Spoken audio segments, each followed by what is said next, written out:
Ek slaan my oë op na die berge. Waar sal my hulp vandaan kom?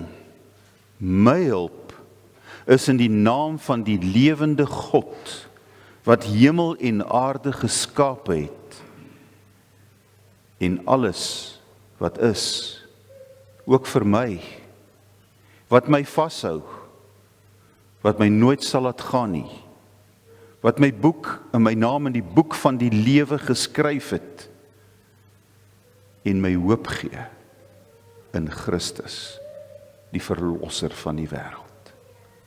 Amen. Waterval gemeente, ek groet vir julle met die seën van die Here, genade en vrede vir julle, van God onse Vader, en van die Here Jesus Christus, deur die kragvolle werk van sy Gees. Welkom weer eens vanoggend hier in die erediens. Mag die Here ons so saam seën. Na al ons YouTube-kykers sê ons ook baie, baie welkom. Mag die Here ook vir jou seën waar jy hierdie diens en hierdie boodskap volg in jou eie tyd, in jou eie plek. Ons tema vanoggend is ons hier in die kerk, natuurlik, om te dien of gedien te word. Johannes 13, vers 1 tot 17. Kom ons bid saam. Baie dankie, Here, dat U nog in ons belang stel. En dat U nog bereid is om met ons die volgende tree te stap. Dat U nie moeg raak vir ons nie.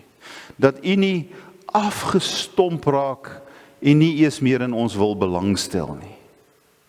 Dankie dat U nie soos mense dink nie en optree nie, maar dat U ons weer eens in hierdie kerk vanoggend, ten spyte van ons tekortkominge, ten spyte van ons sonde, ten spyte van alles wat dalk hierdie week verkeerd geloop het, kom U in genade, met liefde, met vergifnis, en U kom omhels ons weer. En ons weet, in Christus Jesus het ons die vrymoedigheid om tot U troon te nader. En ons weet, ons kan veilig voel in U teenwoordigheid. En U is hier teenwoordig vanoggend, want U sê dit in die woord, waar my kinders by mekaar kom, is ek. En U is hier deur die Heilige Gees, wat in ons woon en in ons werk.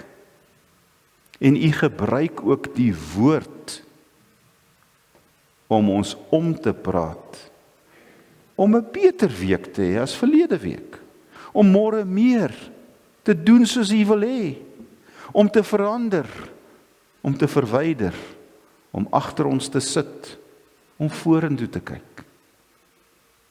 En dis die pad wat U met U kinders stap, en dankie daarvoor. Ons is hier met verwagting. Ons wil graag hoor wat U vir ons sê, uit die woord uit. So wil U vanoggend met ons praat, Here, en vir ons 'n boodskap gee wat ons raak, en dat ons anders hier sal uitgaan, as toe ons vanoggend hier ingekom het. Dis ons gebed, ons versoek. En ons rig dit in die naam van Jesus ons Here, wat vir ons so duur betaal het aan die kruis. Hy wat lewe. Praat met ons. In Jesus naam. Amen. Johannes 13, vers 1 tot 17, is ons hier om te dien of gedien te word. Voor die viering van die Paasfees het Jesus reeds geweet dat die tyd vir hom gekom het om van hierdie wêreld af na die Vader oor te gaan. Hy het sy eie mense wat in die wêreld is liefgehad. Hy het hulle tot die uiterste toe liefgehad. Jesus en sy disippels was aan tafel. Die duiwel het toe al klaar vir Judas, seun van Simon Iskariot, op die gedagte gebring om Jesus te verraai. Jesus het geweet dat die Vader alles in sy hande gegee het en dat hy van God gekom het en na God teruggaan. Toe het hy van die tafel af opgestaan, sy boekleed uitgetrek en 'n handdoek gevat en om hom vasgemaak. Daarna het hy water in 'n wasskottel gegooi en begin om sy disippels se voete te was en dit dan af te droog met die handdoek wat hy omgehad het. Toe hy by Simon Petrus kom, vra die vir hom: Here, gaan U my voete was? En Jesus antwoord hom: Wat ek doen, begryp jy nie nou nie, maar later sal jy dit verstaan. Maar Petrus sê vir hom: U sal in alle ewigheid nooit my voete was nie. Simon Petrus sê toe vir hom: Here, dan nie net my voete nie, maar ook my hande en my gesig. En Jesus sê vir hom: Hy wat klaar gebad het, is heeltemal skoon. Hy hoef later niks meer as sy voete te was nie. En julle is nou skoon, maar nie almal nie. Jesus het geweet wie hom sou verraai. Daarom het hy gesê: Julle is nie almal skoon nie. Toe hy hulle voete klaar gewas en sy boekleed aangetrek het en weer aangesit het, sê hy vir hulle: Verstaan julle wat ek vir julle gedoen het? Julle noem my julle leermeester en Here, en julle is reg, want ek is dit.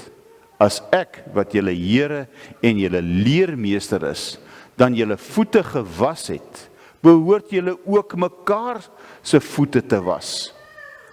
Ek het vir julle 'n voorbeeld gestel, en soos ek vir julle gedoen het, moet julle ook doen.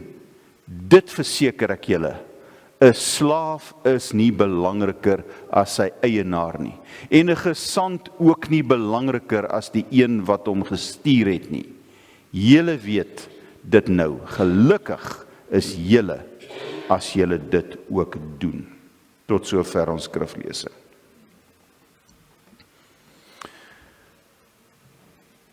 Partykeer raak ek hartseer oor wat ek in die kerk beleef. Nie alles in die kerk loop soos wat dit behoort te loop nie. En dit dryf 'n mens soms tot weemoed en selfs tot trane. Nou om alle onduidelikheid uit die weg uit te ry. As ek van kerk praat, moenie dink dit is die synode nie. Moenie dink dit is die gebou nie. Dis ons. Want die kerk is 'n lewende organisme. Ons, Christene, is die kerk van die Here. Soos ek dan nou sê, soms wil 'n mens huil oor die kerk. Dan bedoel ek eintlik daarmee, soms wil ek huil. En is dit betreenswaardig om te sien hoe ons as kerk van die Here is en optree. En dit maak uiteindelik dat die kerk sy gesig in die wêreld verloor. Wanneer die wêreld na die kerk kyk, dan sê hulle: Is dit die kerk? Is dit die Christene? As dit is hoe hulle is, ek stel nie belang nie. Dit lyk nie veel beter as die mense wat nie kerk is nie, wat nie Christene is nie. En wêreldwyd ervaar ons 'n tendens dat al minder mense sluit by kerke aan en gaan nog kerk toe. En ek wonder daaroor, is dit nie die kerk self se skuld nie? Omdat ons nie ernstig daaroor is om kerk van die Here in die wêreld te wees nie. Daar's baie redes wat 'n mens kan aanvoer waarom ek dink die kerk laat ons huil. Maar ek gaan net aan 'n paar aandag gee. Net hierdie paartjies, daar's baie meer. Is ons, en kom ons sê nou maar spesifiek, hier, in hierdie kerk, sensitief genoeg vir mekaar se nood? Pla dit my dat ek dalk weet of bewus is daarvan dat hier ander mense in hierdie gemeente is wat net 'n staatspensioentjie kry en regtig sukkel om elke maand deur te kom? Gee ons werklik vir mekaar intens om? Wanneer laas het ek die moeite gedoen om die foon op te tel en te sê, hoor hierso, hoe gaan dit met jou? Is jy okay? Of in my kar geklim as ek een het om te ry en te sê, ek kom net 'n slag by jou inloer. Want wanneer ek daar is, sien ek. Wanneer ek praat, hoor ek. Stel ek myself eerste, of stel ek ander mense in die kerk eerste? Want Paulus sê in Efesiërs 5, ons behoort ander mense eerste te stel voor myself. As ek na die mense om hulle kyk, sien ons die liefde? Wanneer die wêreld na ons kyk, sê hulle, wow, hierdie ouens het iets beet. Ons sien hulle liefde, ons sien hulle warmte, ons sien hulle omgee. Sê die wêreld dit van ons as Christene? Of sê die wêreld, ag nee, wat, dis maar net 'n elkeen vir homself klomp daar, net soos die res van die wêreld. Hulle het rusies, hulle stry, hulle beklei, hulle word kwaad vir mekaar, hulle loop dikbek vir mekaar al weg. Hulle vergewe mekaar nie eintlik regtig nie.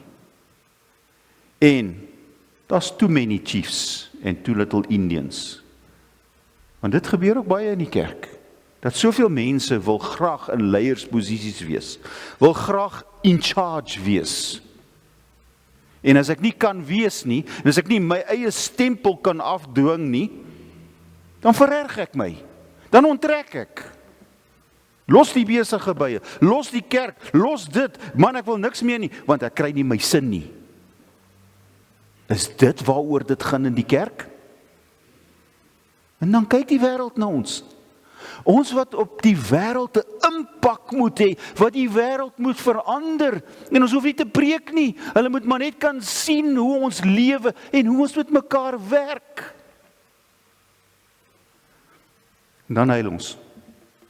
Die hartseer is dat soms in hierdie kerk en ook in Waterval breek ons, verskeur ons, verwoes ons, maak ons seer. En glo my, daar's mense wat ek ontmoet het, ook familie van gemeentelede, wat sê ek sit my voet nooit weer in 'n kerk nie. Want dis die plek waar ek die seerste nog ooit in my lewe gekry het. Nou ja, ek het ook vir daai mense 'n vraag te vra. Want hulle verstaan ook nie van vergifnis nie. Maar ongelukkig is dit so, dat die kerk is soms die plek waar ons mekaar die seerste kan maak. En dis juist die plek waar dit nooit mag gebeur nie. Dr. Herman Breitenbach, wat al baie hier gepreek het hierdie sê ding wat hy handhaaf, sê dat die kerk is die enigste organisasie waarvan hy weet wat sy gewondes doodskiet. Dis so jammer, want hoe kan dit wees? Hoe ruim ons dit met die gesindheid van die Here Jesus? Wat hy vir ons kom wys het, vir ons kom leef het, amper 3 jaar, 2,5 na 3 jaar wat hy op aarde sy bediening gehandhaaf het, wat hy vir ons kom wys het, kom sê het, vir ons 'n Bybel gegee het, 'n Nuwe Testament sê, so moet julle lewe. So ek dink is tyd dat ons dit baie ernstig moet neem wat in hierdie gedeelte staan. Want wat vir my belangrik is rondom Johannes 13, dis een van die laaste goed wat Jesus doen voor sy lydenspad, die arrestasie en die res volg. Dis 'n dag voor die kruisiging. So dit moet nogal 'n belangrike ding wees, die feit dat hy die voete was, en wat hy daarmee wil bereik, en sê. Interessant is, Johannes het 21 hoofstukke, hoofstuk 1 tot 12, gaan basies oor 2,5 jaar van Jesus se bediening, van sy doop tot hier by die tafel, in die bovertrek. Hoofstuk 13 tot 21, gaan oor Paasfees, in die laaste stukkie, laaste 3 dae. En hier is die grootste, diepste gesprek in hierdie tweede deel van Johannes. En die voetwassing Lei dit in. Wat wil die Here vir ons hieruit leer?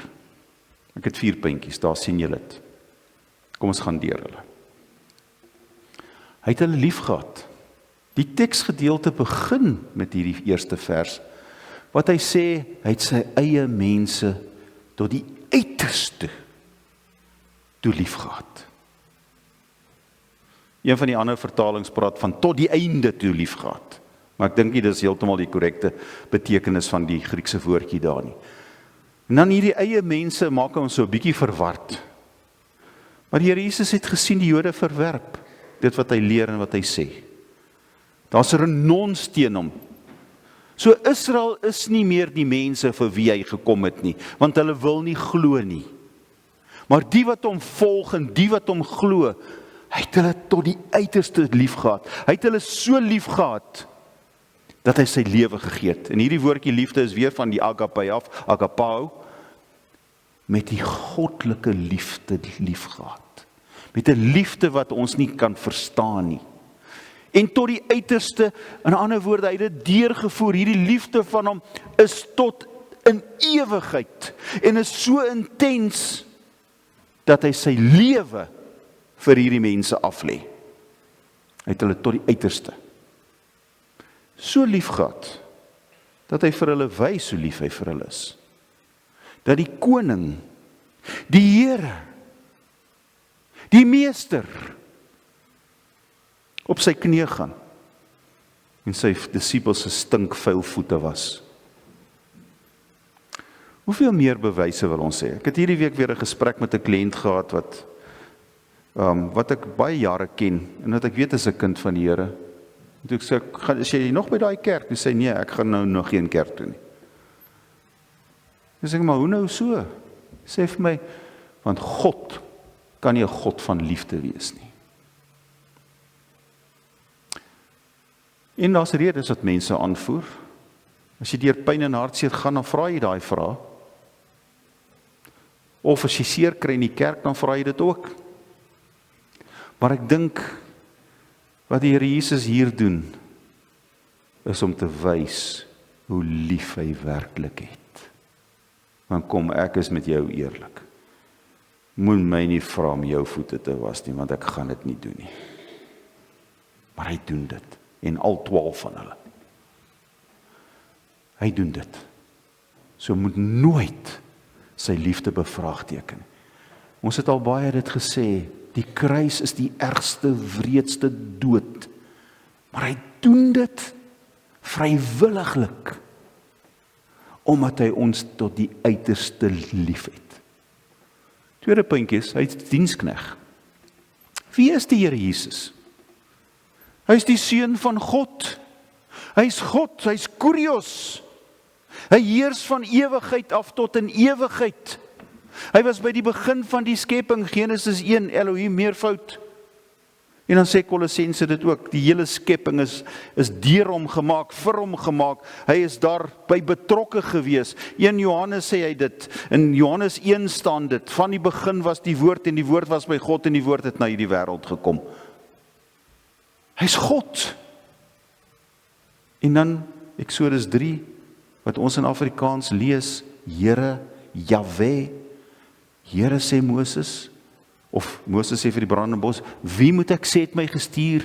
Jahwe, Here het jou gestuur. Kurios, sy titel, Here, om te wees wie ek is, soos ek wil wees, oor alle tye heen. God, wat nie vasgevang kan word in woorde nie. Dis die Here Jesus, die meester, die koning, die skepper, die heilige God. En wat doen hy? Hy is nie magsbehep nie. Hy gebruik dit nie eers ten volle hier nie. Hy onderwerp hom aan sy Vader se gesag, as gestuurde, as gesant. En hy skok eintlik sy disippels, want hy is hulle leermeester, hulle rabbi. Hulle moes eintlik sy voete gewas het. Maar stil trek hy sy boekleed uit, vat die handdoek en die skottelwater en hy begin hulle voete was, een vir een, op sy knieë, op die harde vloer. Die Here doen dit. Nou, miskien is dit nodig dat ons net 'n slag net praat oor hulle voete. Daar was sy skoene wat hulle gedra het. Is maar eintlik maar net 'n stuk leer met bandjies aan, soos oop. Hier is regte strandsandaaltjies wat ons ook soms gebruik. Ek meen, met daai goed het jy nou geloop, want hulle het nie vervoer gehad nie. Hulle het oral geloop in Palestina. En as dit nou gereën het, dan was dit deur die modder. En as dit droog is die stof dik.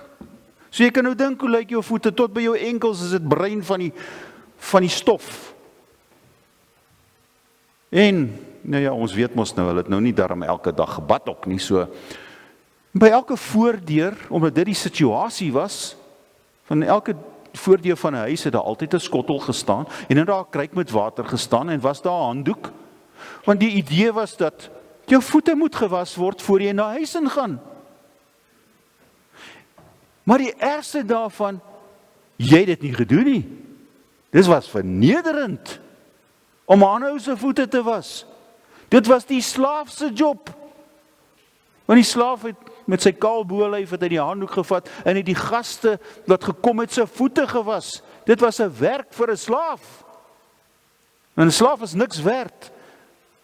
Daarom los hierdie vuil aklige werk vir hulle wat niks werd is nie, die gespuis van die samelewing. Dis die agtergrond. En dan gaan die Here Jesus en hy was hulle voete soos 'n veragte slaaf. Wat wil die Here Jesus met hierdie voetwassing sê? Natuurlik wou hy iets na die kruis verwys, en ons kom dit agter met die hele gesprek met Petrus, want Petrus is nou die enigste, en hy was altyd maar mos vinnig met die mond, en hy sê, nee, Here, jy gaan nie my voete was nie, dan sê die Here vir hom, dan het jy nie deel aan my nie. Sê, ek nie net my voete nie, Here, sommer my hele liggaam. Toe sê die Here, nee, dis nou nie nodig nie, want wat ek hier doen is goed genoeg. Want wat wou die Here Jesus daarmee sê? Hy sê, ek reinig jou voete vir dit wat nou kom. Want my kruis, my dood, my opstanding is jou reiniging.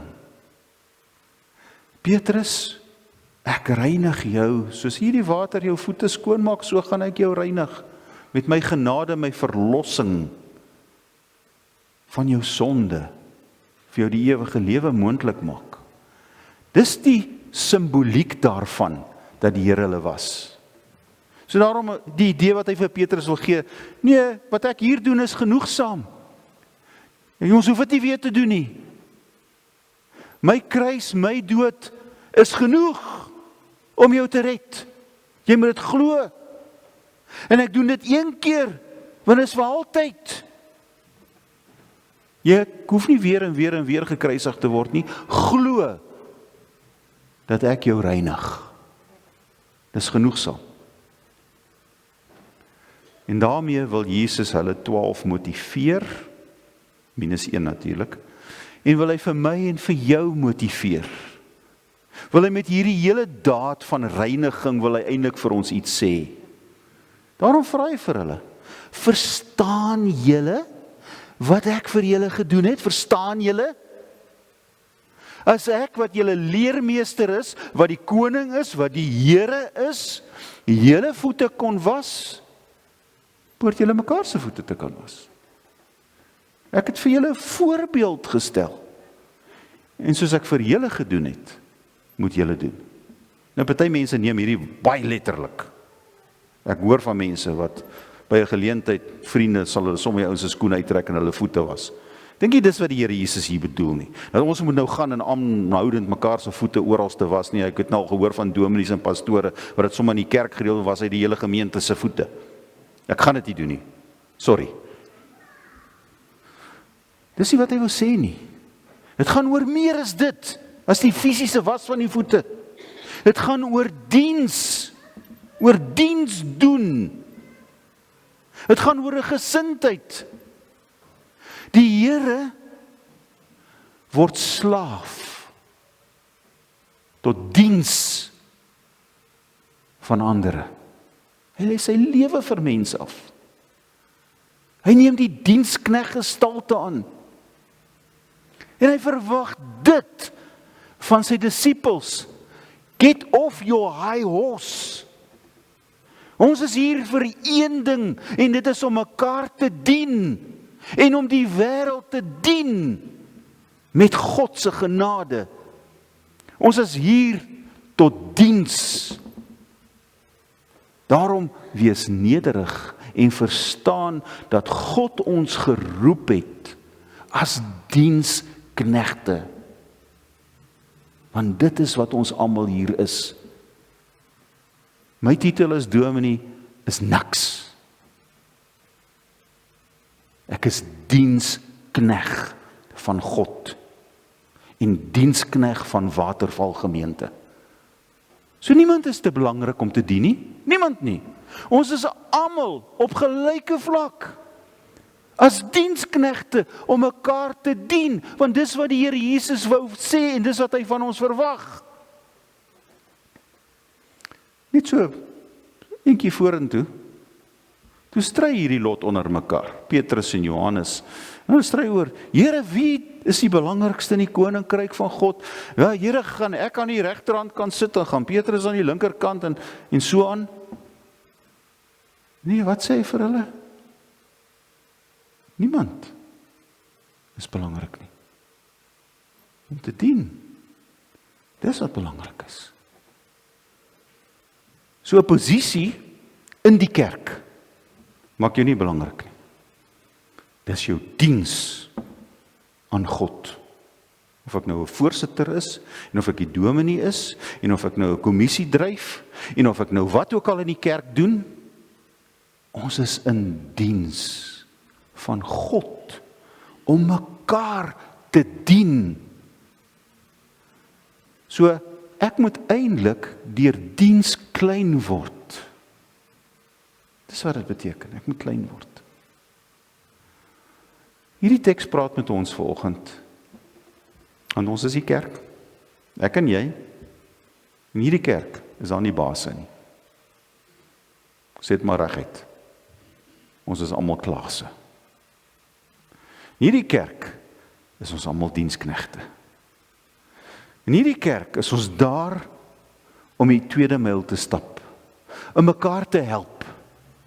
Ons moet uit ons pad uitgaan om te help. Ek meen, dit moet ons amper seermaak om mekaar te help. Dis hoekom ek 'n bydrae ook gee. Dit moet my seermaak. Ja, is nie maklik om R50 of R100 af te staan vandag nie. Is nie maklik nie. Maar ons doen dit. Want ons dien. Ons aanvaar mekaar onvoorwaardelik. Status, velkleur, geld, opleiding tel nie punte nie in die kerk nie.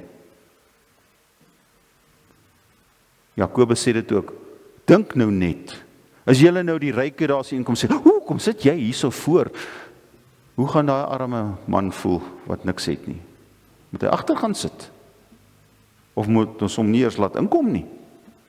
Dis nie hoe dit in die kerk werk nie. In die kerk het ons lief, soos Jesus lief gehad het. Agape liefde. Soos God ons lief het, moet ons mekaar lief hê. 1 Korinte 13, almal sing dit, almal praat daaroor, oor die liefde, agape liefde, dis wat Paulus sê, so moet ons lief hê. Gaan lees maar weer 1 Korinte 13. En hier vergewe ons. Hier hou ons nie goed teen mekaar nie. Ons vergewe. Dominee Henny het nou die dag daaroor gepreek, so ek wil nie meer daaroor sê nie. Maar dis 'n eienskap en 'n kwaliteit van 'n Christen om te kan vergewe. En as jy nie kan vergewe nie, is daar groot fout. Ja, ek het klaar hierdie een gesê. Hier Hier is God se liefde. Opgesom, vriendelikheid, goedheid, opregtheid, eerlikheid, vergifnis, hulp, begrip, omgee, gevoel, empatie. Dis die goed wat hoort. Opgesom. Dit is Jesus gesindheid. 'n Jesus gesindheid. Dis wat in die kerk hoort. Dis wat in Waterval hoort. Op huisbesoek praat ek nou op hierdie stadium oor Johannes 14:15. Here Jesus sê, in hierdie hoofstuk 14, 15 en 16 praat hy met die disippels daar in die bo vertrek en hy sê vir hulle, as julle my liefhet, sal julle my gebooie gehoorsaam. Punt. Ononderhandelbaar. As jy my liefhet, sal jy doen wat ek vra. Nie as jy lus is nie, wanneer jy so voel nie, wanneer jy die geleentheid kry nie. Dis 'n opdrag. As jy my liefhet, sal jy doen wat ek vra. Dan herhaal Johannes maar in sy brief dit oor en oor hierdie selfde gedagte. Dan sê daar in hoofstuk 2, 1 Johannes 2 vers 6, hy wat beweer dat hy in my is, behoort ook self te lewe, soos ek geleef het. My woorde, maar gaan lees dit maar, 1 Johannes 2 vers 6. Te lewe soos Christus geleef het. So in die kerk moet ons 'n Jesus gesindheid hê. So ek wil vandag vir julle sê, as ek op enige manier enige een van julle seer gemaak het, of benadeel het, of my plig versuim het, dat ek nie op die oomblik daar was toe ek daar moes wees nie, dan vra ek jou om verskoning. Want dit was nie 'n Jesus oomblik in my lewe nie. Maar dit is wat by ons hoort. 'n Jesus gesindheid. Kom ons maak dit waar in hierdie gemeente. Dat die wêreld en die omgewing na hierdie gemeente kan kyk en sê, hierdie kerk, Jesus lewe. Want hulle is bereid om te doen wat hy vra. Amen. Wil 'n paar oomblikke van stil gebed gee.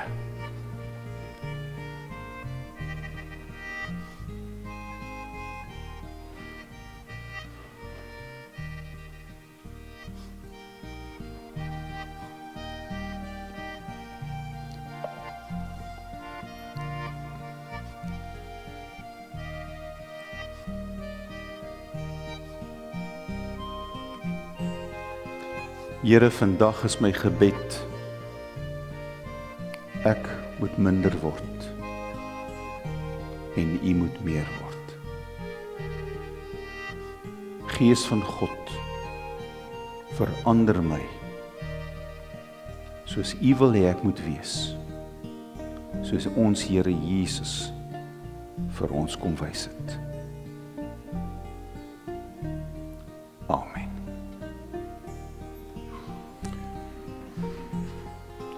Ontvang die seën van die Here, daarna sing ons eintlik ook die seën van die Here saam van 'n video wat ek gewoonlik gebruik. Mag die genade van ons Here Jesus met ons wees. Mag die gees van die Here ons toerus. Mag die genade van God ons so omvou, dat ons sal wees wat ons Here van ons vra.